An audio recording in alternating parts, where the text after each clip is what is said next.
प्रश्न 201। बाल मुकुंद गुप्त की निबंध कला पर चर्चा कीजिए।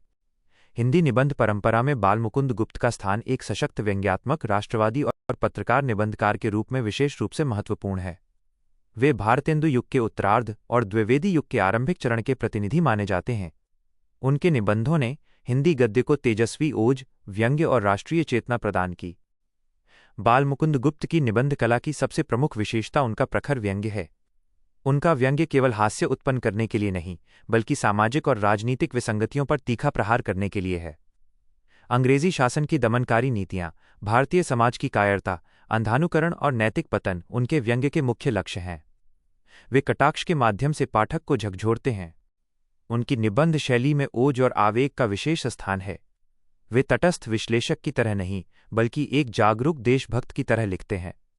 इस कारण उनके निबंधों में भाषणात्मकता और उत्तेजना भी मिलती है, जो उस समय के राष्ट्रीय संघर्ष की मानसिकता को व्यक्त करती है। शैली कभी कभी असंयत लगती है, पर यही असंयम उनकी क्रांतिकारी चेतना का प्रतीक है। भाषा की दृष्टि से बाल मुकुंद गुप्त की निबंध कला सरल, प्रखर और प्रभावशाली है। वे खड़ी बोली को जनसंघर्ष की भाषा बनाते हैं। लोक प्रचलित शब्दों, मुहावरों और व्यंग्यात्मक वाक्य रचना से उनकी भाषा में धार आ जाती है। शिल्प सौंदर्य से अधिक वे प्रभाव और संदेश पर बल देते हैं। बाल मुकुंद गुप्त का सबसे बड़ा योगदान यह है कि उन्होंने निबंध को राष्ट्रीय चेतना का हथियार बनाया। उनके निबंध साहित्यिक विलास नहीं, बल्कि सांस्कृतिक और राजनीतिक हस्तक्षेप हैं। इस दृष्टि से वे हिंदी निबंध को सुरक्षित अकादमिक दायरे से निकालकर जन आंदोलन से जोड़ते हैं। हालांकि उनकी निबंध कला की एक सीमा ये मानी जाती है कि उनमें तार्किक क्रम और संतुलन हमेशा बना नहीं रहता। भावावेग के कारण गहराई की जगह आक्रोश अधिक हो जाता है, पर यह सीमा नहीं, बल्कि उनके युग की स्वाभाविक विशेषता है। निष्कर्षतः कहा जा सकता है कि बाल मुकुंद गुप्त की निबंध कला व्यंग्य, ओज और राष्ट्रबोध से युक्त है। उन्होंने हिंदी निबंध को निर्भीक, संघर्षशील और जनोन्मुख बनाया। हिंदी निबंध परंपरा में उनका स्थान एक तेजस्वी राष्ट्रवादी निबंधकार के रूप में स्थायी है।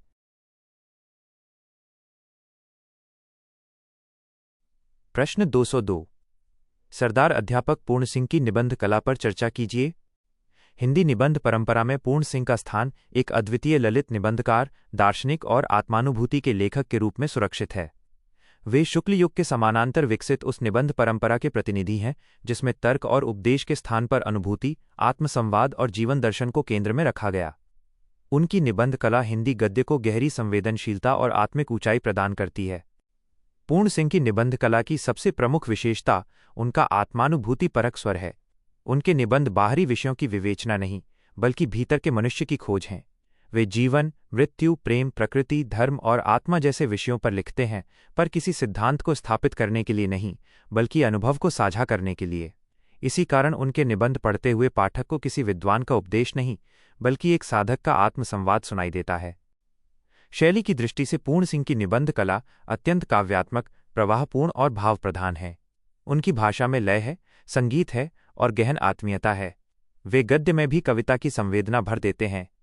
उनके वाक्य छोटे, लचीले और भावपूर्ण होते हैं, जिनमें दार्शनिक गहराई होते हुए भी बोझिलता नहीं आती। यही कारण है कि उनके निबंध हिंदी के सर्वश्रेष्ठ ललित निबंधों में गिने जाते हैं। पूर्ण सिंह की निबंध कला में प्रकृति और आध्यात्मिकता का विशेष स्थान है। हिमालय, नदियां, वन, आकाश सब उनके निबंधों में केवल दृश्य नहीं, बल्कि चेतन सत्ता बन जाते हैं। वे प्रकृति को मनुष्य की आत्मा का विस्तार मानते हैं। इस दृष्टि से उनके निबंध भारतीय दर्शन और रहस्यवादी परंपरा से गहरे जुड़े हुए हैं। उनकी निबंध कला का एक और महत्वपूर्ण पक्ष मानवतावाद है। वे किसी संकीर्ण धार्मिक या जातीय दृष्टि से नहीं लिखते। उनके यहाँ मनुष्य सर्वोपरि है, उसकी स्वतंत्रता, उसकी गरिमा और उसकी आत्मिक मुक्ति। यह दृष्टि उन्हें आधुनिक बनाती है और उनकी निबंध कला को सार्वकालिक महत्व प्रदान करती है। हालांकि पूर्ण सिंह की निबंध कला की एक सीमा ये मानी जाती है कि उनमें तार्किक क्रम और विषय विस्तार अपेक्षाकृत कम है। वे किसी विषय को व्यवस्थित ढंग से नहीं, बल्कि भावावेग और अनुभूति के प्रवाह में प्रस्तुत करते हैं। पर ललित निबंध की प्रकृति को देखते हुए ये सीमा नहीं, बल्कि विशेषता मानी जाती है। निष्कर्षतः कहा जा सकता है कि सरदार अध्यापक पूर्ण सिंह की निबंध कला हिंदी गद्य की आत्मिक, काव्यात्मक और दार्शनिक ऊंचाइयों का प्रतिनिधित्व करती है। उन्होंने हिंदी निबंध को तर्क और उपदेश से मुक्त कर अनुभूति, सौंदर्य और आत्मचिंतन की विधा बनाया। हिंदी ललित निबंध परंपरा में उनका योगदान मौलिक, प्रेरणास्पद और स्थायी है।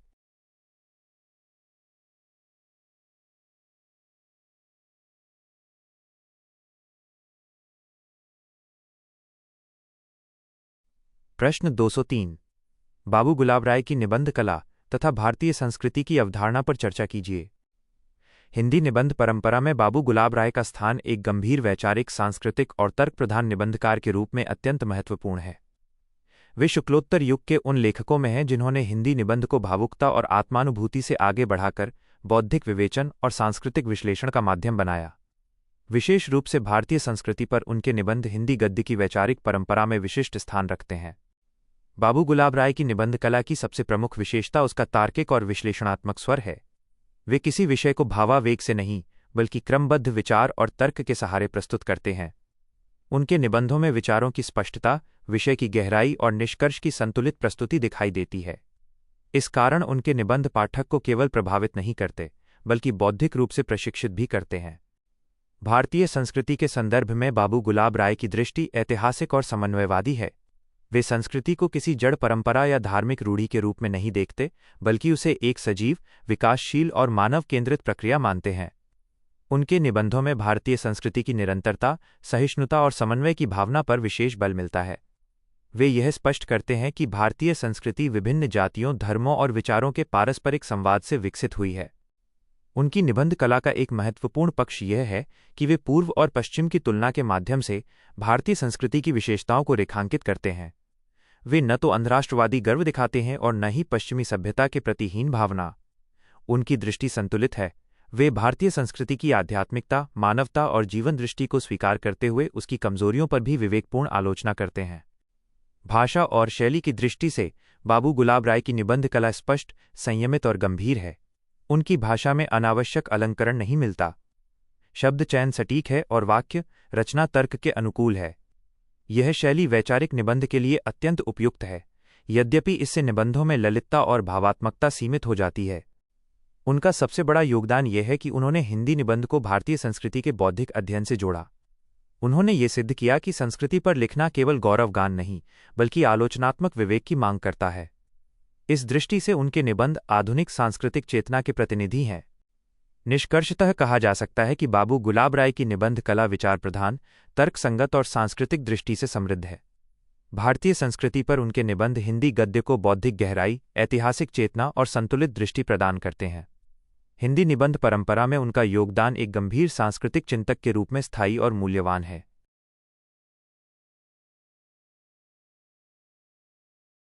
प्रश्न 204। आचार्य शुक्ल की निबंध कला और निबंध लेखन में उनके योगदान पर चर्चा कीजिए। हिंदी निबंध के इतिहास में रामचंद्र शुक्ल का स्थान अत्यंत महत्वपूर्ण और निर्णायक है। उन्होंने हिंदी निबंध को पत्रकारिता, सुधारवाद और भावुक लेखन की सीमाओं से निकालकर साहित्यिक, वैचारिक और सांस्कृतिक गरिमा प्रदान की। उनके निबंधों के साथ ही हिंदी निबंध एक परिपक्व साहित्यिक विधा के रूप में स्थापित हुआ।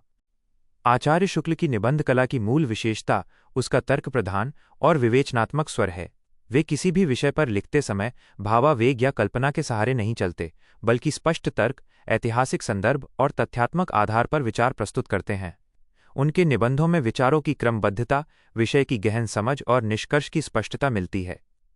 यही कारण है कि उनके निबंध बौद्धिक अनुशासन का आदर्श माने जाते हैं। शुक्ल जी की निबंध कला का दूसरा महत्वपूर्ण पक्ष उनका सांस्कृतिक और ऐतिहासिक दृष्टिकोण है। वे साहित्य, समाज और संस्कृति को अलग अलग नहीं देखते, बल्कि एक निरंतर ऐतिहासिक प्रक्रिया के रूप में समझते हैं। उनके निबंधों में भारतीय संस्कृति, लोक जीवन, भक्ति परंपरा और साहित्यिक विकास का संतुलित विश्लेषण मिलता है। वे संस्कृति को भावुक गौरव नहीं, बल्कि विवेकपूर्ण मूल्यांकन का विषय बनाते हैं। भाषा और शैली की दृष्टि से आचार्य शुक्ल की निबंध कला संयमित, स्पष्ट और प्रभावशाली है। उनकी भाषा न तो अलंकार प्रधान है और न ही दुरूह। वे खड़ी बोली को गंभीर वैचारिक अभिव्यक्ति के योग्य बनाते हैं। वाक्य रचना सधी हुई है और शैली में अनावश्यक विस्तार नहीं मिलता। इससे उनके निबंध गंभीर, विश्वसनीय और प्रभावकारी बनते हैं। निबंध लेखन में आचार्य शुक्ल का सबसे बड़ा योगदान ये है कि उन्होंने निबंध को व्यक्तिगत अभिव्यक्ति या तात्कालिक प्रतिक्रिया से ऊपर उठाकर साहित्यिक विवेचना का माध्यम बनाया। उन्होंने ये सिद्ध किया कि निबंध भी उतना ही गंभीर और स्थायी हो सकता है जितना कोई अन्य साहित्यिक विधा। उनके निबंधों ने आगे चलकर शुक्लोत्तर युग के वैचारिक, सांस्कृतिक और आलोचनात्मक निबंधों की आधारभूमि तैयार की। निष्कर्षतः कहा जा सकता है कि आचार्य शुक्ल की निबंध कला तर्क, विवेक और सांस्कृतिक चेतना पर आधारित है। हिंदी निबंध लेखन में उनका योगदान इसलिए ऐतिहासिक है क्योंकि उन्होंने निबंध को बौद्धिक अनुशासन, साहित्यिक प्रतिष्ठा और स्थायित्व प्रदान किया। इसी कारण आचार्य शुक्ल को हिंदी निबंध का सर्वप्रमुख शिल्पकार माना जाता है।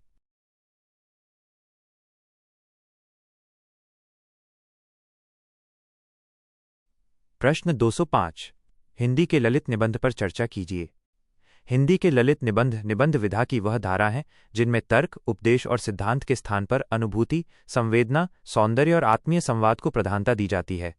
ललित निबंध किसी निष्कर्ष को सिद्ध करने के लिए नहीं लिखे जाते, बल्कि जीवन, संस्कृति, प्रकृति, स्मृति और मनुष्य के सूक्ष्म भावों को रसात्मक और सहज शैली में व्यक्त करते हैं।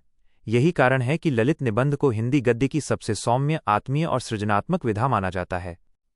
ललित निबंध की मूल विशेषता उसका व्यक्तिगत स्वर है। इसमें लेखक अपने अनुभव, विचार और भाव पाठक से इस प्रकार साझा करता है कि पाठक को औपचारिक ज्ञान नहीं, बल्कि सहभागी अनुभूति प्राप्त होती है। इसमें न तो कठोर तर्क होता है और न ही उपदेशात्मकता। शैली प्रायः संवादात्मक, आत्मकथात्मक और काव्यात्मक होती है। विषय साधारण होते हुए भी प्रस्तुति के कारण असाधारण बन जाते हैं। हिंदी में ललित निबंध परंपरा का वास्तविक विकास शुक्लोत्तर युग में हुआ। इस परंपरा के सर्वाधिक महत्वपूर्ण निबंधकार हजारी प्रसाद द्विवेदी माने जाते हैं। उनके निबंधों में मानवतावाद, भारतीय संस्कृति और जीवनबोध की आत्मीय अभिव्यक्ति मिलती है। उन्होंने निबंध को तर्क की कठोरता से मुक्त कर संवेदना और सांस्कृतिक स्मृति से जोड़ा। ललित निबंध परंपरा में पूर्ण सिंह का योगदान अत्यंत विशिष्ट है। उनके निबंध आत्मानुभूति, प्रकृति प्रेम और आध्यात्मिक चेतना से परिपूर्ण हैं। उनकी भाषा काव्यात्मक और भावप्रधान है, जिससे ललित निबंध को नई ऊंचाई मिली। इसी परंपरा को आगे बढ़ाने वाले प्रमुख निबंधकारों में विद्यानिवास मिश्र, कुबेरनाथ राय, अज्ञेय और निर्मल वर्मा के नाम विशेष रूप से उल्लेखनीय हैं। इन निबंधकारों ने ललित निबंध को लोक संस्कृति, आधुनिक चेतना, स्मृति और आत्मसंघर्ष से जोड़ा। ललित निबंध की एक सीमा ये मानी जाती है कि उसमें वैचारिक अनुशासन और तर्कात्मक विस्तार अपेक्षाकृत कम होता है। परंतु ये सीमा नहीं, बल्कि ललित निबंध की प्रकृति है, क्योंकि इसका उद्देश्य प्रमाण देना नहीं, बल्कि अनुभव को जीवंत बनाना है। निष्कर्षतः कहा जा सकता है कि हिंदी के ललित निबंध गद्य साहित्य की सबसे मानवीय और सौंदर्यपूर्ण उपलब्धि हैं। इन्होंने हिंदी निबंध को तर्क और उपदेश से मुक्त कर अनुभूति, आत्मीयता और सांस्कृतिक चेतना की विधा बनाया। हिंदी गद्य की संवेदनशील आत्मा ललित निबंधों में ही सबसे अधिक मुखर रूप में दिखाई देती है।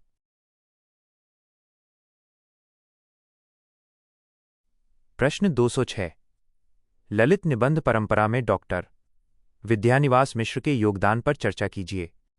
हिंदी ललित निबंध परंपरा में विद्यानिवास मिश्र का योगदान अत्यंत महत्वपूर्ण और विशिष्ट है। उन्होंने ललित निबंध को केवल सौंदर्यात्मक विधा नहीं रहने दिया, बल्कि उसे लोक जीवन, भाषा, संस्कृति और मानवीय संवेदना से गहराई से जोड़ा। इस दृष्टि से वे हजारी प्रसाद द्विवेदी के बाद ललित निबंध परंपरा के सबसे समर्थ प्रतिनिधि माने जाते हैं। डॉक्टर विद्यानिवास मिश्र के ललित निबंधों की मूल विशेषता उनका लोक सांस्कृतिक दृष्टिकोण है।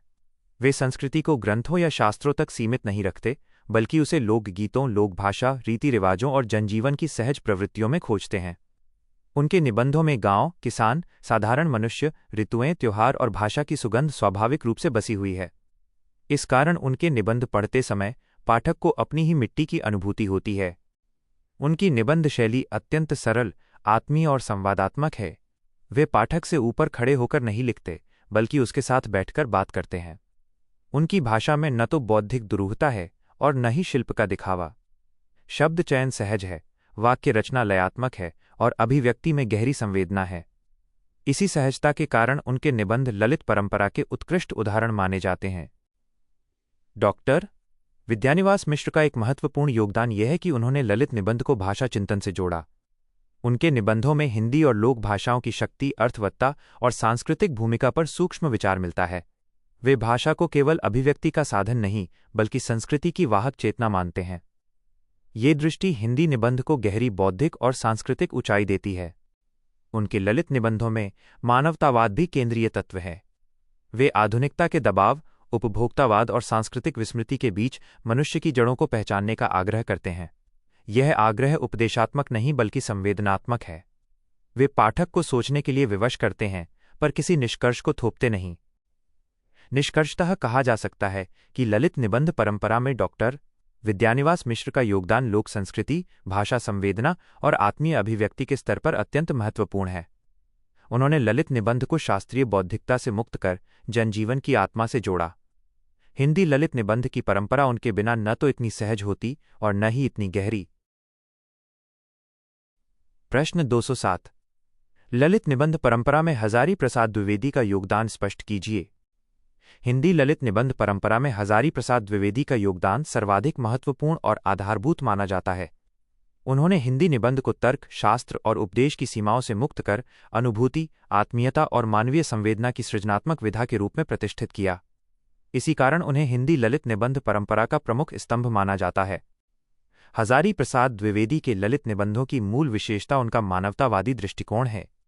उनके लिए निबंध का केंद्र मनुष्य है, उसका जीवन, उसकी जिजीविषा, उसकी सांस्कृतिक स्मृति और उसकी संघर्षशील चेतना।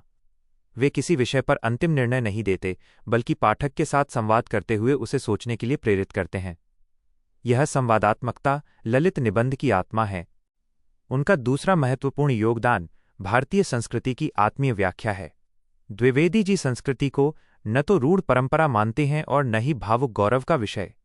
वे उसे एक सजीव, प्रवाहमान और मानव केंद्रित प्रक्रिया के रूप में देखते हैं। उनके निबंधों में लोक जीवन, भक्ति परंपरा, इतिहास और साहित्य इस तरह घुल मिल जाते हैं कि संस्कृति एक जीवित अनुभव बन जाती है। शैली की दृष्टि से हजारी प्रसाद द्विवेदी के ललित निबंध सरल, प्रवाहपूर्ण और काव्यात्मक हैं। उनकी भाषा में न तो बौद्धिक दुरूहता है और न ही शास्त्रीय बोझ। वे कठिन सांस्कृतिक और दार्शनिक विषयों को भी सहज उदाहरणों, स्मृतियों और अनुभवों के माध्यम से प्रस्तुत करते हैं। हल्का व्यंग्य, सौम्य हास्य और करुणा उनके निबंधों को आत्मीय बनाते हैं। ललित निबंध परंपरा में उनका एक बड़ा योगदान ये भी है कि उन्होंने तर्क और संवेदना का संतुलन साधा। उनके निबंध न तो शुष्क वैचारिक लेख हैं और न ही केवल भावुक आत्मकथन। विचार अनुभूति के माध्यम से आता है, जिससे निबंध में गहराई भी रहती है और रस भी। हजारी प्रसाद द्विवेदी ने शुक्लीय आलोचना की कठोर बौद्धिकता को मानवीय और सांस्कृतिक विस्तार दिया। उनके निबंधों ने आगे चलकर विद्यानिवास मिश्र, कुबेरनाथ राय जैसे निबंधकारों के लिए मार्ग प्रशस्त किया और हिंदी ललित निबंध को स्थायी पहचान दी। निष्कर्षतः कहा जा सकता है कि ललित निबंध परंपरा में हजारी प्रसाद द्विवेदी का योगदान निर्णायक और प्रेरणा स्रोत है। उन्होंने ललित निबंध को आत्मीय संवाद, मानवीय संवेदना और सांस्कृतिक गहराई प्रदान की। हिंदी ललित निबंध की परंपरा उनकी उपस्थिति के बिना अधूरी मानी जाएगी। प्रश्न 208। ललित निबंध परंपरा में कुबेरनाथ राय के योगदान पर चर्चा कीजिए। हिंदी ललित निबंध परंपरा में कुबेरनाथ राय का योगदान अत्यंत विशिष्ट और वैचारिक दृष्टि से महत्वपूर्ण है। उन्होंने ललित निबंध को केवल भावात्मक या आत्मीय विधा न रहने देकर उसमें सभ्यता, संस्कृति, इतिहास और मिथक बोध की गहरी चेतना जोड़ी। इस कारण वे हजारी प्रसाद द्विवेदी और विद्यानिवास मिश्र की परंपरा को आगे बढ़ाने वाले किंतु अपनी अलग पहचान बनाने वाले निबंधकार माने जाते हैं। कुबेरनाथ राय के ललित निबंधों की सबसे बड़ी विशेषता उनका सभ्यतामूलक और सांस्कृतिक दृष्टिकोण है। वे भारतीय संस्कृति को केवल लोकजीवन या भावनात्मक स्मृति के रूप में नहीं, बल्कि एक दीर्घ ऐतिहासिक और बौद्धिक परंपरा के रूप में देखते हैं। उनके निबंधों में वेद, पुराण, महाकाव्य, इतिहास और आधुनिक जीवन एक साथ संवाद करते दिखाई देते हैं। इससे ललित निबंध एक व्यापक सांस्कृतिक फलक ग्रहण करता है। उनके निबंधों में मिथक और इतिहास का रचनात्मक प्रयोग विशेष रूप से उल्लेखनीय है। वे मिथकों को अतीत की मृत कथाएं नहीं मानते, बल्कि वर्तमान जीवन की व्याख्या करने वाले सांस्कृतिक प्रतीक के रूप में प्रस्तुत करते हैं। इस दृष्टि से उनके निबंध गहरे होते हुए भी बोझिल नहीं लगते, बल्कि पाठक को विचार और अनुभूति दोनों स्तरों पर समृद्ध करते हैं। शैली की दृष्टि से कुबेरनाथ राय के ललित निबंध गंभीर, संयमित और गरिमामय हैं। उनकी भाषा में भावुकता की जगह बौद्धिक सौंदर्य है। वाक्य रचना सधी हुई है और शब्द चयन में संस्कृत निष्ठता के साथ वैचारिक स्पष्टता मिलती है। वे ललित निबंध को हल्के भावुक लेखन से ऊपर उठाकर गंभीर सांस्कृतिक चिंतन का रूप देते हैं। ललित निबंध परंपरा में उनका एक महत्वपूर्ण योगदान ये है कि उन्होंने इस विधा को राष्ट्रीय और सभ्यतागत आत्मचेतना से जोड़ा। उनके निबंधों में भारतीयता संकीर्ण राष्ट्रवाद के रूप में नहीं, बल्कि सांस्कृतिक आत्मबोध के रूप में उपस्थित है। वे आधुनिकता के संदर्भ में भारतीय सभ्यता की निरंतरता और प्रासंगिकता को रेखांकित करते हैं। हालांकि ये भी माना जाता है कि उनकी निबंध शैली सामान्य पाठक के लिए कभी कभी कठिन और दुरूह हो सकती है, क्योंकि उसमें बौद्धिक सघनता अधिक है, पर यही सघनता ललित निबंध को वैचारिक ऊंचाई भी प्रदान करती है। निष्कर्षतः कहा जा सकता है कि ललित निबंध परंपरा में कुबेरनाथ राय का योगदान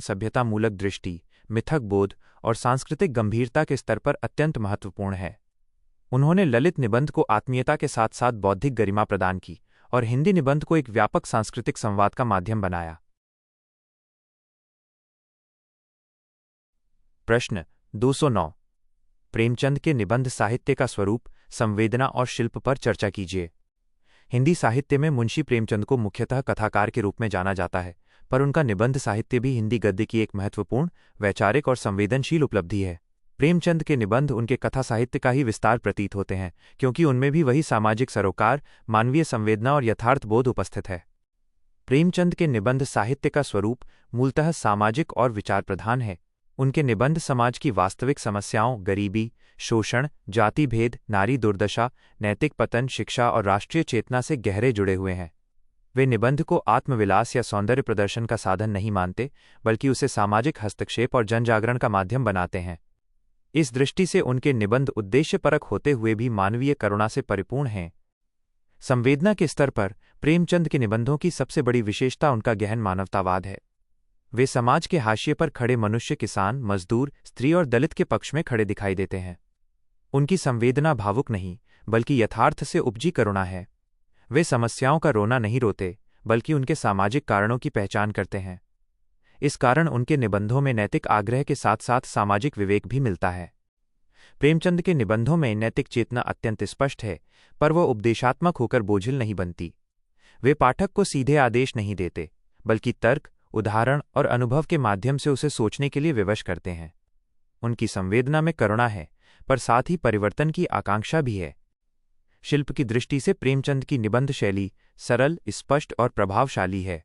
वे अलंकरण, दुरूह शब्दावली और शास्त्रीय भाषा से बचते हैं। उनकी भाषा जनसाधारण के निकट है, जिससे उनके निबंध व्यापक पाठक वर्ग तक पहुंचते हैं। वाक्य रचना सहज है और शैली संवादात्मक है। कई स्थानों पर व्यंग्य और व्यावहारिक उदाहरणों का प्रयोग उनके निबंधों को जीवंत बना देता है। प्रेमचंद के निबंधों का शिल्प कथात्मकता से भी जुड़ा हुआ है। वे कई बार किसी सामाजिक स्थिति को कथा सा चित्रित कर देते हैं, जिससे निबंध में रोचकता और प्रभाव दोनों आ जाते हैं। यह गुण उनके निबंधों को शुष्क वैचारिक लेखन से अलग करता है। निष्कर्षतः कहा जा सकता है कि प्रेमचंद के निबंध साहित्य का स्वरूप सामाजिक यथार्थ, मानवीय संवेदना और नैतिक विवेक पर आधारित है। संवेदना की दृष्टि से वे करुणा और जनपक्षधरता के लेखक हैं, तथा शिल्प की दृष्टि से सरल, संवादात्मक और प्रभावकारी। हिंदी निबंध परंपरा में प्रेमचंद का योगदान इसलिए महत्वपूर्ण है कि उन्होंने निबंध को जनजीवन की सच्चाइयों से जोड़कर एक सशक्त सामाजिक विधा बनाया। प्रश्न 210।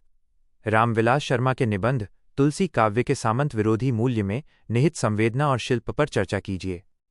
रामविलास शर्मा का निबंध तुलसी काव्य के सामंत विरोधी मूल्य हिंदी आलोचना में एक अत्यंत महत्वपूर्ण वैचारिक हस्तक्षेप है। इस निबंध में उन्होंने तुलसीदास को केवल सामंती व्यवस्था के समर्थक या यथास्थितिवादी कवि के रूप में देखने की परंपरागत धारणा का तर्कपूर्ण खंडन किया है। रामविलास शर्मा के अनुसार तुलसी का काव्य मूलतः लोकधर्मी, जनपक्षधर और सामंत विरोधी मानवीय मूल्यों से जुड़ा हुआ है। संवेदना के स्तर पर इस निबंध की सबसे बड़ी विशेषता उसका जनवादी दृष्टिकोण है। रामविलास शर्मा तुलसी काव्य को सत्ता और प्रभु वर्ग की दृष्टि से नहीं, बल्कि सामान्य जन, किसान और श्रमशील समाज के अनुभवों के आलोक में पढ़ते हैं। वे ये स्पष्ट करते हैं कि तुलसी के यहाँ राम केवल राजा नहीं, बल्कि लोकनायक हैं, और रामराज्य की कल्पना सामंती वैभव नहीं, बल्कि न्याय, करुणा और लोकमंगल पर आधारित है। तुलसी का करुणाबोध, दीन दुखियों के प्रति सहानुभूति और अत्याचार के विरोध की चेतना, ये सभी तत्व सामंत विरोधी संवेदना के प्रमाण हैं। रामविलास शर्मा ये भी दिखाते हैं कि तुलसी के काव्य में अहंकारी ब्राह्मण, अत्याचारी शासक और नैतिक रूप से पतित शक्तियों की आलोचना मिलती है। ये आलोचना प्रत्यक्ष राजनीतिक न होकर नैतिक और मानवीय धरातल पर है, पर उसका प्रभाव सामाजिक रूप से गहरा है। इस प्रकार निबंध की संवेदना स्पष्ट रूप से जनपक्षधर और ऐतिहासिक चेतना से युक्त है। शिल्प की दृष्टि से यह निबंध रामविलास शर्मा की विशिष्ट मार्क्सवादी आलोचना पद्धति का उत्कृष्ट उदाहरण है। वे भावुक प्रशंसा या आस्था आधारित व्याख्या नहीं करते, बल्कि तथ्य, पाठ संदर्भ और ऐतिहासिक विश्लेषण के माध्यम से अपने निष्कर्ष प्रस्तुत करते हैं। तुलसी के पदों, प्रसंगों और पात्रों का उद्धरण देकर वे अपने तर्क को प्रमाणिक बनाते हैं। शिल्प में वैचारिक स्पष्टता, तर्क की तीक्ष्णता और क्रमबद्ध प्रस्तुति दिखाई देती है। इस निबंध की भाषा सादी, सशक्त और वैचारिक रूप से सघन है। अलंकरण या भावुक भाषा का अभाव है, पर विचार की धार अत्यंत तेज है। यही शैली रामविलास शर्मा के निबंधों की पहचान है, जहां साहित्यिक मूल्यांकन एक वैचारिक संघर्ष का रूप ले लेता है। निष्कर्षतः कहा जा सकता है कि तुलसी काव्य के सामंत विरोधी मूल्य निबंध में रामविलास शर्मा ने तुलसीदास की पुनर्व्याख्या करते हुए हिंदी आलोचना को नई दृष्टि दी। संवेदना के स्तर पर यह निबंध जनचेतना और लोकमंगल से जुड़ा है, और शिल्प के स्तर पर तर्क प्रधान, ऐतिहासिक और प्रमाण आधारित है। यह निबंध सिद्ध करता है कि भक्ति काव्य को भी आधुनिक सामाजिक चेतना के आलोक में प्रगतिशील रूप से समझा जा सकता है। प्रश्न 211। अज्ञेय के निबंध कृत संवत्सर की संवेदना और शिल्प पर चर्चा कीजिए। हिंदी निबंध परंपरा में अज्ञेय का स्थान आधुनिक चेतना, आत्मानुभूति और बौद्धिक प्रयोगशीलता के लेखक के रूप में विशिष्ट है। उनका निबंध कृत संवत्सर आधुनिक ललित वैचारिक निबंध का उत्कृष्ट उदाहरण है, जिसमें समय, मनुष्य और आत्मचेतना के संबंधों की सूक्ष्म पड़ताल की गई है। यह निबंध किसी सामाजिक समस्या का प्रत्यक्ष विश्लेषण न होकर आधुनिक व्यक्ति की आंतरिक स्थिति को समझने का प्रयास है। संवेदना के स्तर पर कृत संवत्सर अस्तित्वबोध और आत्ममंथन का निबंध है। यहाँ संवत्सर केवल पंचांग का वर्ष नहीं, बल्कि मनुष्य के जीवन अनुभवों का प्रतीक है। अज्ञेय समय को बाहरी घटनाक्रम के रूप में नहीं, बल्कि आत्मिक अनुभूति के रूप में देखते हैं। बीता हुआ वर्ष आत्मपरीक्षण का अवसर बन जाता है। मनुष्य क्या था, क्या बना और क्या बन सका। इस प्रकार निबंध की संवेदना आधुनिक मनुष्य की अकेलेपन, उत्तरदायित्व और आत्मसजगता से जुड़ी है। इस निबंध में अज्ञेय की संवेदना किसी करुण सामाजिक यथार्थ से नहीं, बल्कि अंतर्मुखी चेतना से जन्म लेती है। वे उपदेश नहीं देते, बल्कि प्रश्न उठाते हैं। पाठक को ये महसूस होता है कि लेखक अपने अनुभवों को साझा कर रहा है, निर्णय नहीं थोप रहा। यही आधुनिक ललित निबंध की केंद्रीय संवेदना है, संवाद और आत्मसाक्षात्कार। शिल्प की दृष्टि से कृत संवत्सर अज्ञेय की प्रयोगधर्मी निबंध शैली का प्रतिनिधि है। निबंध में कोई कठोर संरचना नहीं है। विचार प्रवाह के साथ आगे बढ़ते हैं। कहीं स्मृति, कहीं दार्शनिक टिप्पणी, कहीं प्रतीकात्मक कथन, सब मिलकर एक खुला और बहुअर्थी शिल्प रचते हैं। यह शिल्प पारंपरिक निबंध की प्रस्तावना विस्तार निष्कर्ष की सीमा में नहीं बंधता। भाषा अत्यंत संयमित, काव्यात्मक और अर्थगर्भित है। छोटे छोटे वाक्य, प्रतीकात्मक शब्द और सूक्ष्म व्यंजना निबंध को गहराई देते हैं। शब्द कम हैं, पर अर्थ विस्तार व्यापक है। यही अज्ञेय की शिल्प सफलता है कि वे गद्य में भी कविता की अनुभूति रच देते हैं। निबंध का शिल्प पाठक को सक्रिय बनाता है। स्पष्ट निष्कर्ष न देकर अज्ञेय पाठक को अपने अनुभव से अर्थ खोजने के लिए छोड़ देते हैं। ये आधुनिक निबंध का गुण है, जहां लेखक और पाठक समान स्तर पर संवाद करते हैं। निष्कर्षतः कहा जा सकता है कि कृत संवत्सर में अज्ञेय की संवेदना आत्मबोध, समय चेतना और आधुनिक अस्तित्व से जुड़ी है, तथा शिल्प प्रतीकात्मक, काव्यात्मक और प्रयोगशील है। यह निबंध हिंदी निबंध को तर्क और उपदेश से आगे ले जाकर आधुनिक आत्मचेतना की सृजनात्मक अभिव्यक्ति बनाता है।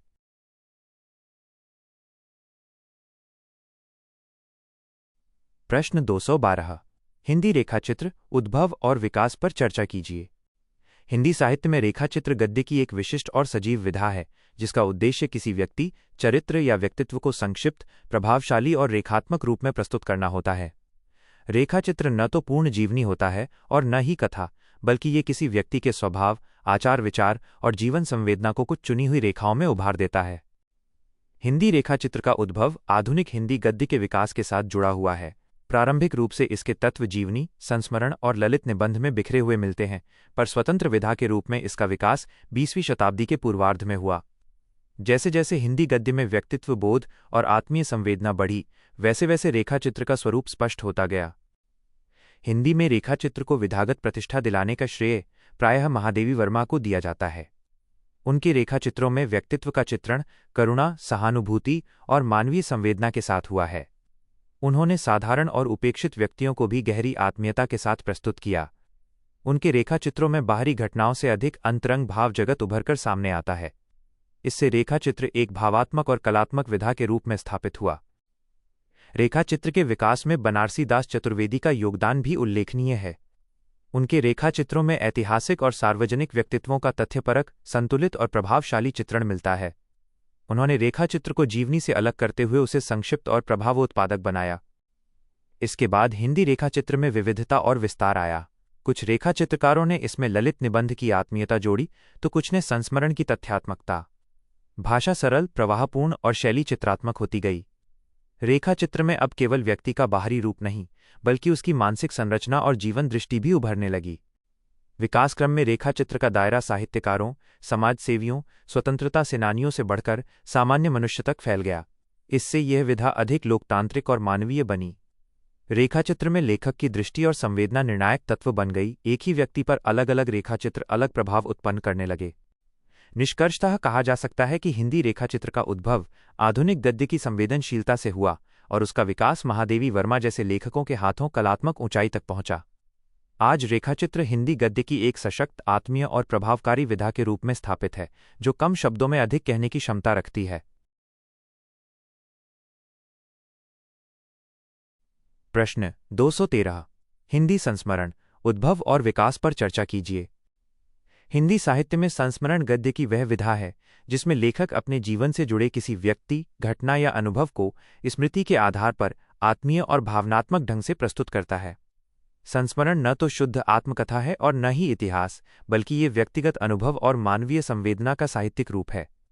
इसमें तथ्य से अधिक स्मृति की अनुभूति और लेखक की दृष्टि महत्वपूर्ण होती है। हिंदी संस्मरण का उद्भव आधुनिक हिंदी गद्य के विकास के साथ जुड़ा हुआ है। भारतेंदु युग और द्विवेदी युग में इसके प्रारंभिक रूप दिखाई देते हैं, जब लेखक अपने समकालीन व्यक्तियों और घटनाओं का उल्लेख पत्रों, भूमिकाओं और लेखों में करने लगे। हालांकि इस समय संस्मरण एक स्वतंत्र विधा के रूप में स्पष्ट नहीं हुआ था, पर इसके बीज अवश्य पड़ चुके थे। स्वतंत्र विधा के रूप में हिंदी संस्मरण का वास्तविक विकास शुक्लोत्तर युग में हुआ। इस काल में व्यक्तित्व, बोध, आत्मचिंतन और मानवीय संबंधों की समझ गहरी हुई। संस्मरण में अब केवल घटना वर्णन नहीं, बल्कि भावनात्मक मूल्यांकन और आत्मीय चित्रण आने लगा। लेखक स्मृति के माध्यम से व्यक्ति के स्वभाव, संघर्ष और मानवीय गरिमा को उभारने लगा। हिंदी संस्मरण को साहित्यिक प्रतिष्ठा दिलाने में महादेवी वर्मा का योगदान अत्यंत महत्वपूर्ण है। उनके संस्मरणों में करुणा, संवेदना और मानवीय आत्मीयता का गहरा स्पर्श मिलता है। उन्होंने साधारण और उपेक्षित व्यक्तियों को भी साहित्यिक गरिमा प्रदान की। उनके संस्मरणों में घटना से अधिक भाव और संबंध उभरकर सामने आते हैं। संस्मरण के विकास में बनारसी दास चतुर्वेदी का योगदान भी उल्लेखनीय है। उनके संस्मरणों में ऐतिहासिक चेतना, तथ्यात्मकता और संतुलन मिलता है। उन्होंने संस्मरण को व्यक्तिगत भावुकता से निकालकर सामाजिक और सांस्कृतिक संदर्भ से जोड़ा। आधुनिक काल में संस्मरण का दायरा और विस्तृत हुआ। साहित्यकारों, स्वतंत्रता सेनानियों, कलाकारों और सामान्य व्यक्तियों सभी पर संस्मरण लिखे गए। भाषा अधिक सहज, शैली अधिक चित्रात्मक और दृष्टि अधिक मानवीय होती गई। संस्मरण अब केवल अतीत की स्मृति नहीं, बल्कि समय और समाज की साक्षी विधा बन गया। निष्कर्षतः कहा जा सकता है कि हिंदी संस्मरण का उद्भव आधुनिक गद्य की आत्मचेतना से हुआ और उसका विकास शुक्लोत्तर युग में पूर्णता तक पहुंचा। आज संस्मरण हिंदी गद्य की एक आत्मीय, संवेदनशील और प्रभावशाली विधा है, जो व्यक्ति के माध्यम से पूरे युग की अनुभूति करा देती है।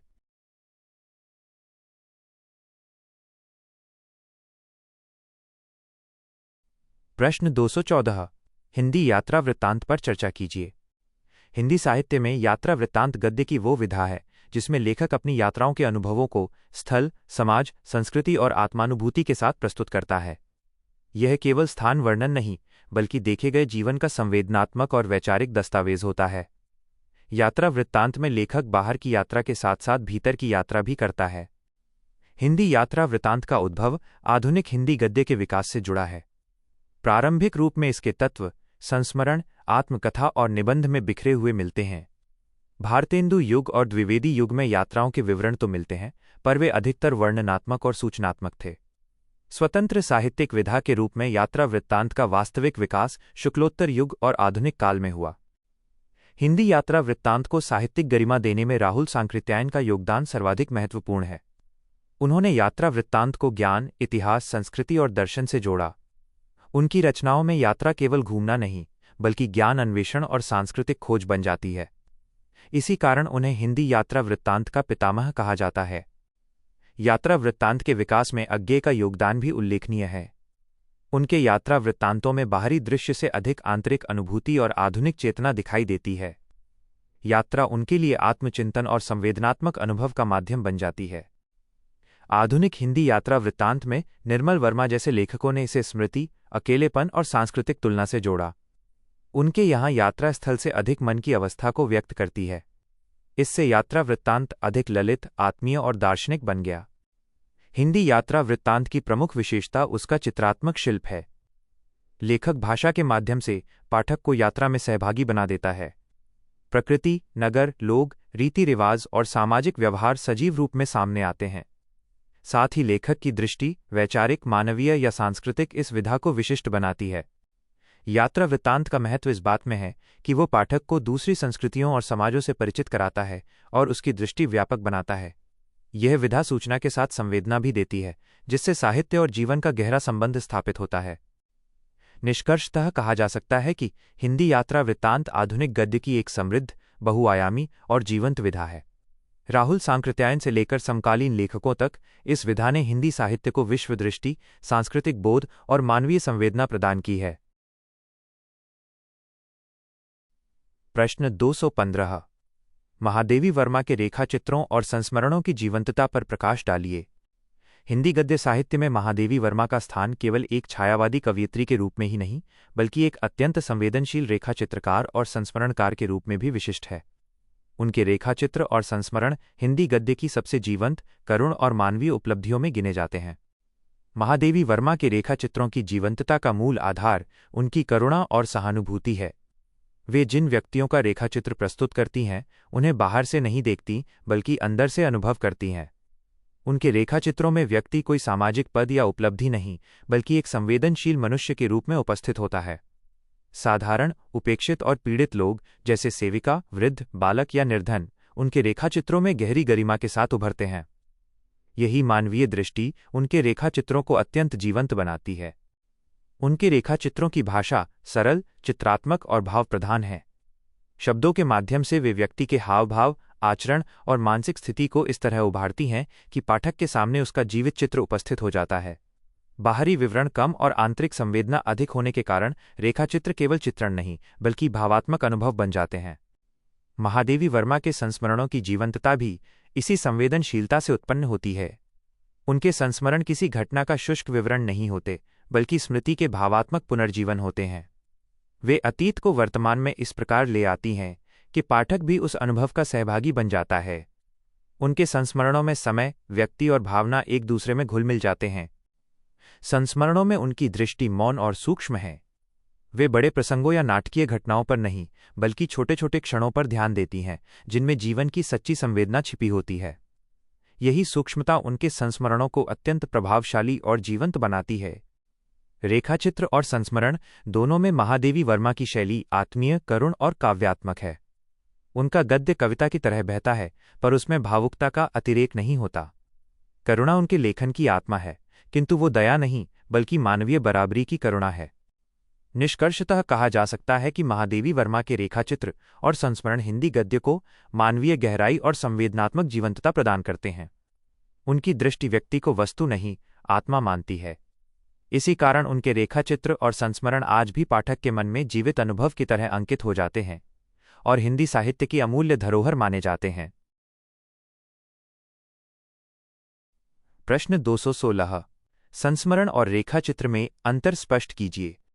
हिंदी गद्य साहित्य में संस्मरण और रेखाचित्र दोनों ही स्मृति और व्यक्ति से जुड़ी विधाएं हैं, किंतु उनके उद्देश्य, स्वरूप और प्रस्तुति में स्पष्ट अंतर पाया जाता है। दोनों में लेखक की व्यक्तिगत अनुभूति महत्वपूर्ण होती है, पर अभिव्यक्ति की दिशा अलग अलग होती है। संस्मरण का मुख्य आधार स्मृति और अनुभव है। इसमें लेखक अपने जीवन से जुड़े किसी व्यक्ति, घटना या समय खंड को याद करते हुए प्रस्तुत करता है। संस्मरण में घटनाक्रम, समय संदर्भ और आत्मीय अनुभव प्रमुख होते हैं। लेखक स्वयं भी संस्मरण का एक सक्रिय पात्र होता है। इसलिए संस्मरण में लेखक की भावनाएं, दृष्टिकोण और स्मृति की प्रवाहशीलता स्पष्ट रूप से दिखाई देती है। संस्मरण अतीत को वर्तमान में जीवित करने का प्रयास करता है। इसके विपरीत रेखाचित्र का केंद्र व्यक्ति चित्रण होता है। इसमें लेखक किसी व्यक्ति के स्वभाव, आदतों, मानसिकता और व्यक्तित्व को कुछ चुनी हुई विशेषताओं के माध्यम से उभारता है। रेखाचित्र में घटनाओं का क्रम गौण होता है और व्यक्ति का चरित्र प्रधान होता है। लेखक स्वयं पृष्ठभूमि में चला जाता है और सामने आता है चित्रित व्यक्ति। संस्मरण में विस्तार अपेक्षाकृत अधिक होता है, क्योंकि उसमें समय, परिस्थिति और अनुभव का क्रमिक विकास दिखाया जाता है। वहीं रेखाचित्र संक्षिप्त, तीक्ष्ण और रेखात्मक होता है। कम शब्दों में व्यक्ति की पहचान उकेर देना रेखाचित्र की विशेषता है।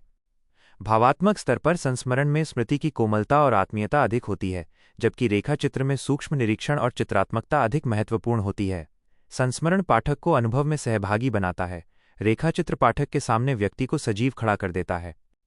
निष्कर्षतः कहा जा सकता है कि संस्मरण अनुभव प्रधान स्मृति विधा है और रेखाचित्र व्यक्ति प्रधान चित्र विधा।